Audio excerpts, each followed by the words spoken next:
Kasian kasian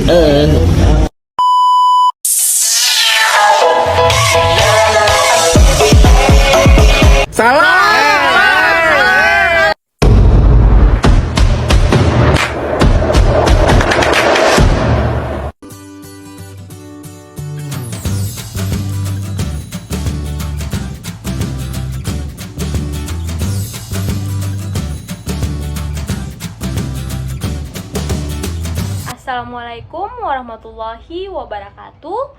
Yang terhormat Bapak Dr. Suwito, SE MSc, selaku dosen pengampu mata kuliah metode penelitian, dan teman-teman sekalian yang saya banggakan. Perkenalkan, nama saya Safia Abdul Wahab dari kelas 4A, program studi akuntansi, Fakultas Ekonomi dan Bisnis, Universitas Hairun Ternate. Pertama-tama, marilah kita panjatkan puji dan syukur kehadirat Allah Subhanahu wa Ta'ala, karena rahmat dan hidayahnya kita masih diberi nikmat kesehatan dan kesempatan hingga sampai pada saat ini. Tak lupa pula salawat serta salam kita haturkan kepada junjungan Nabi besar kita Muhammad SAW beserta keluarga dan sahabatnya.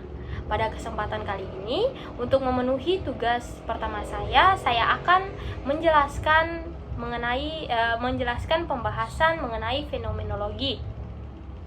Jadi apa sih fenomenologi itu? Fenomenologi adalah suatu aliran filsafat dan metode penelitian yang berfokus pada pemahaman dan deskripsi mendalam tentang pengalaman manusia, yang melibatkan penelitian langsung terhadap pengalaman subjektif tanpa memasukkan banyak interpretasi teoretis atau asumsi sebelumnya. Fenomenologi mencoba menggali makna dan struktur esensial dari pengalaman manusia. Edmund Husserl, seorang filsuf Jerman yang dianggap sebagai bapak fenomenologi, ia mengembangkan pendekatan ini pada awal abad ke-20. Konsep-konsep kunci dalam fenomenologi melibatkan yang pertama ada intentionality atau intensionalitas, yang beride bahwa setiap pengalaman memiliki arah atau tujuan yang terarah pada objek atau fenomena tertentu. Intentionality menunjukkan bahwa kita selalu mengalami sesuatu. Yang kedua ada deskripsi eksploratif, yang dimana fenomenologi menekankan pada deskripsi mendalam dan eksploratif terhadap pengalaman subjektif. Metode penelitian fenomenologis mencakup wawancara mendalam, observasi, atau bahkan introspeksi. Yang ketiga ada approach atau reduksi fenomenologis. Approach ini adalah proses penangguhan penilaian nilai, keyakinan, atau interpretasi sebelumnya untuk fokus pada pengalaman langsung tanpa terpengaruh oleh prasangka. Yang keempat ada eidetic variation, yang dimana mencari elemen-elemen esensial atau universal dalam suatu fenomena. Penelitian fenomenologi ini mencoba untuk menemukan esensi atau hakikat dari pengalaman yang diungkapkan. Yang kelima ada hermeneutik atau pemahaman, yang dimana beberapa varian fenomenologi seperti fenomenologi hermeneutik menekankan pada interpretasi dan pemahaman fenomena melalui konteks sosial dan budaya. Fenomenologi yang telah diterapkan dalam berbagai disiplin ilmu di atas termasuk filsafat, psikologi, sosiologi, antropologi, dan ilmu lainnya. Tujuannya adalah untuk memberikan pemahaman mendalam tentang dunia pengalaman manusia dan menggali makna esensial dari berbagai situasi dan fenomena kehidupan sehari-hari. Penting untuk diingat bahwa fenomenologi bukan hanya metode penelitian, tetapi juga suatu pendekatan filsafat yang membahas hakikat, realitas, dan pengalaman manusia. Fenomenologi dapat memberikan wawasan mendalam dan pemahaman yang kaya terkait dengan makna subjektif dalam berbagai konteks kehidupan. Dalam konteks psikologi, fenomenologi telah berkontribusi pada pemahaman mendalam tentang pengalaman subjektif individu, memungkinkan peneliti untuk menjelajahi makna dan interpretasi yang melekat pada pengalaman manusia. Fenomenologi membuka pintu untuk memahami perspektif individu dalam konteks kehidupan sehari-hari, membantu mengungkapkan bagaimana orang memberikan arti pada pengalaman mereka sendiri. Seiring waktu, beberapa aliran dan pendekatan fenomenologi telah berkembang, termasuk fenomenologi eksistensial dan fenomenologi hermeneutik. Fenomenologi eksistensial misalnya lebih menekankan pada makna kehidupan dan eksistensi manusia. Sementara itu, fenomenologi hermeneutik fokus pada proses interpretasi dan pemahaman makna di dalam konteks budaya dan sejarah. Dalam penelitian sosial, fenomenologi juga digunakan untuk memahami realitas subjektif kelompok atau komunitas tertentu. Metode fenomenologis memungkinkan peneliti untuk mendekati fenomena sosial dari perspektif yang lebih dekat dengan pengalaman individu atau kelompok tersebut, menghindari generalisasi yang terlalu luas. Meskipun fenomenologi memberikan wawasan yang kaya terkait dengan pengalaman manusia, seperti halnya dengan pendekatan peneliti lainnya, penting untuk diingat bahwa tidak ada pendekatan tunggal yang sempurna. Fenomenologi memiliki kelebihan dan keterbatasan tersendiri, dan penerapannya dapat bervariasi tergantung pada tujuan penelitian dan bidang studi tertentu.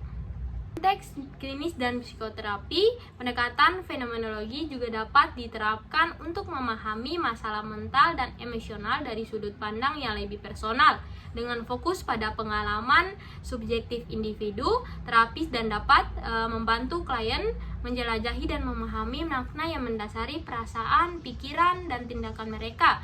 Fenomenologi eksistensial khususnya dapat membantu klien menjalani refleksi mendalam tentang makna hidup, kebebasan, dan tanggung jawab.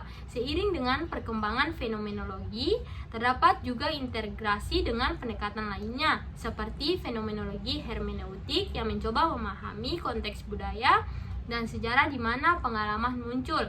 Ini mencerminkan bahwa fakta pengalaman manusia tidak selalu terpisah dari konteks sosial dan budaya mereka.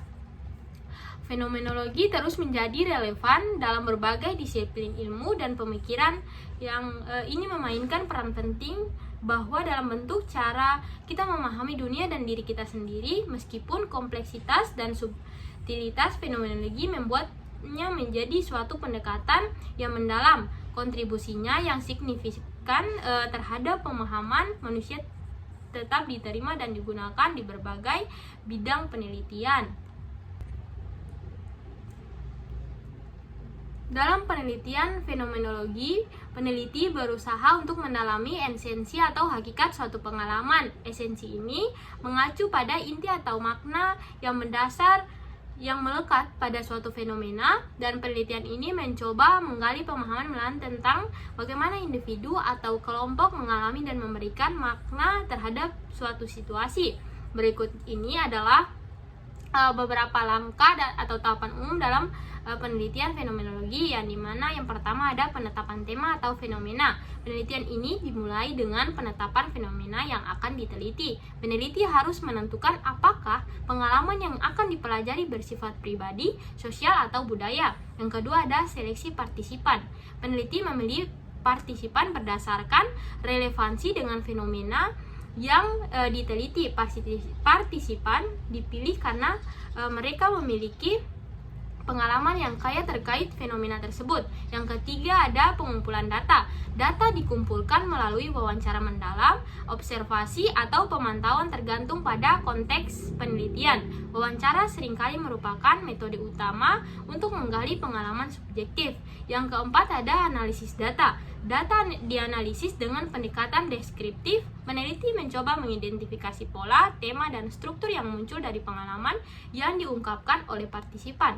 Yang kelima ada penentuan esensi. Melalui analisis, peneliti berusaha menemukan esensi atau hakikat dari pengalaman yang diteliti. Esensi ini mewakili inti makna yang umumnya dibagikan oleh partisipan. Yang keenam ada penyajian temuan.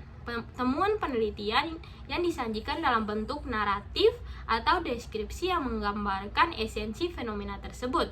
Penelitian fenomenologi seringkali menekankan pada pemahaman holistik pengalaman. Yang ketujuh ada refleksi dan interpretasi. Penelitian fenomenologi mendorong refleksi dan interpretasi mendalam. Peneliti yang dapat merenungkan implikasi filosofis atau praktis dari temuan mereka.